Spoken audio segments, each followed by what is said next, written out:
అసెంబ్లీకి వచ్చి శాలువ కప్పి తమ్మి ఈ రోజు నా మనసుకు ఆనందం కలిగింది. దశాబ్దాల మా కొట్లాట పరిష్కారం చూపించినమని నరసింహులు గారు అభినందించిన మాట వాస్తవం కాదా?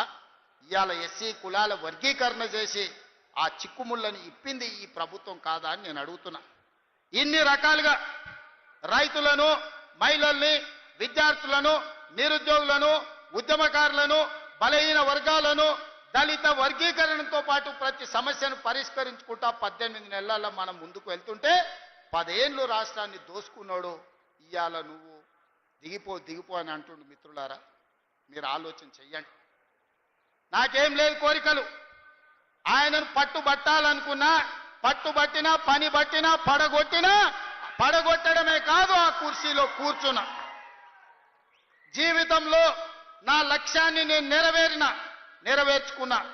ఇక మీ లక్ష్యాన్ని నెరవేర్చడానికి మీ సోదరుడిగా కష్టపడాలని నేను అనుకుంటున్నా. నాకు ఇంకేం కోరికలు లేవు. నన్ను ఇబ్బంది పెట్టినోని, నన్ను జైలు పెట్టినోని ఖచ్చితంగా జైలు నుంచి బయటకు వచ్చిన రోజు ఒక మాట చెప్పిన, తొడగొట్టి చెప్పిన, నిన్ను పడగొట్టే వరకు కళ్ళు ముయ్యను అని చెప్పి పడగొట్టి చూపించిన. ఇవాళ మీ అందరికీ నా విజ్ఞప్తి ఒక్కటే, 10 ఏళ్ళు ఆశీర్వదించండి. ఈ తెలంగాణ రాష్ట్రాన్ని $1 ట్రిలియన్ ఎకానమీగా మార్చి ప్రపంచానికి ఆదర్శంగా నిలబడి బెంగళూరు, చెన్నైయో, ముంబైయో, ఢిల్లీతో కాదు, న్యూయార్క్, టోక్యో, జపాన్ దేశాలతో పోటీ పడే విధంగా తెలంగాణ రాష్ట్రాన్ని అభివృద్ధి పదం వైపు నడిపించే శక్తిని మీరు ఇవ్వండి మిత్రులారా. మీరిచ్చే శక్తితోని మూసీ నది ప్రక్షాళన చేస్తా, రీజనల్ రింగ్ రోడ్డు నిర్మిస్తా, భారత్ ఫ్యూచర్ సిటీని ప్రపంచానికి ఒక గొప్ప నగరంగా అందిస్తా. ఈ రోజు బలహీన వర్గాల పిల్లలు డాక్టర్లు, లాయర్లు, ఇంజనీర్లుగా, ఐఏఎస్లు, ఐపీఎస్లుగా రాణించి ఈ దేశ పునర్నిర్మాణంలోనే మీరు భాగస్వాములుగా ఉండాలి, మీకు బాధ్యత ఉండాలి అనే విధంగా తీర్చిదిద్దే విధంగా నేను ప్రయత్నం చేస్తాం మిత్రులారా. అందుకే ఇవాళ మిమ్మల్ని అందరిని అడగదలుచుకున్నాం. లక్ష్మీ నరసింహస్వామి కాళ్ళ దగ్గర ఈరోజు మనందరం కూర్చున్నాం. ఆ స్వామి సాక్షిగా అభివృద్ధి చేసే శక్తిని ఇవ్వండి. ఈ తెలంగాణ రాష్ట్రాన్ని, ఆగమైన తెలంగాణను మనం పునర్నిర్మించుకుందాం. ఇవాళ ఒక్క నోటీస్ ఇస్తేనే ఆయన ఆగమాగం అవుతున్నాడు. నెలల కొద్ది జైళ్ళల్లో గడిపిన మేమేమనుకోవాలి? నువ్వు దేవుడువా? నువ్వు మనిషివే కదా. ఆనాడు ప్రధానమంత్రిగా పనిచేసిన పివి నరసింహారావు ఒక సెషన్స్ మేజిస్ట్రేట్ ముందర పోయి చేతులు కట్టుకొని నిలబడ్డాడు కోర్టు నోటీస్ ఇస్తే.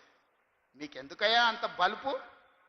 మీరు చేసిన తప్పులకి ఇవాళ కమిషన్ నోటీస్ ఇచ్చింది. జవాబు చెప్పాల్సింది పోయి ఎదురుదాడి మా మీద చేస్తున్నారు.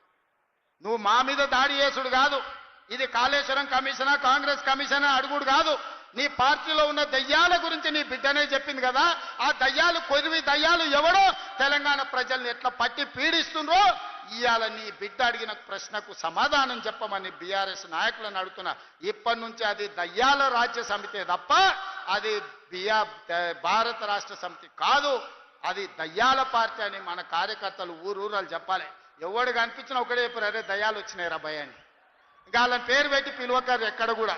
కనిపిస్తే చాలు దయ్యాలు వస్తున్నాయని ప్రజలకు చెప్పండి. ఎందుకంటే దయ్యాలతో ఉన్న ప్రమాదం తెలంగాణ ప్రజలకు తెలవాల్సిన అవసరం ఉన్నది.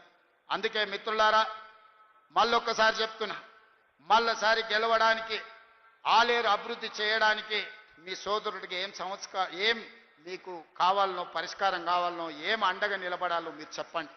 అన్ని పనులు చేసి పెట్టే బాధ్యత నాది. ఎందుకంటే ఆలేరులో ప్రజలు మంచోళ్ళు, కొంచెం నాయకులు అక్కడిక్కడ ఉన్నా మీ అభివృద్ధి చేసే బాధ్యత నాది. అమాయకుడైన బీర్ల ఐలయ్య ఈరోజు మీకు నాయకుడు ఉన్నాడు. ఆయన అడగలే పదవి, విప్పు పదవి నేను ఇచ్చిన పిలిచి. ఎందుకంటే బలహీన వర్గాల నుంచి నా వెనకాల కూర్చుంటే ఒక బీర్ల ఐలయ్య ఉండాలి, ఒక ఆది శ్రీనివాస్ ఉండాలి, ఒక అట్లూరి లక్ష్మణ్ ఉండాలి, ఒక రామచంద్ర నాయక్ ఉండాలి.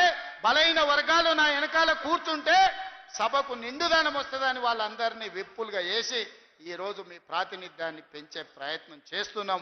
రాహుల్ గాంధీ గారి లక్ష్యం నెరవేర్చడమే నా బాధ్యత అని తెలియజేస్తూ, ఇంతసేపైనా ఓపిక ఉన్న మా సోదరులందరికీ నిండు మనసుతో ఆశీర్వదించడానికి ఇక్కడికి విచ్చేసిన ఆలేరు ప్రజలందరికీ కూడా మనస్ఫూర్తిగా అభినందనలు తెలియజేస్తున్నా. మీరందరూ అండగా నిలబడతారా? తెలంగాణ రాష్ట్రాన్ని పునర్నిర్మించుకుందామా?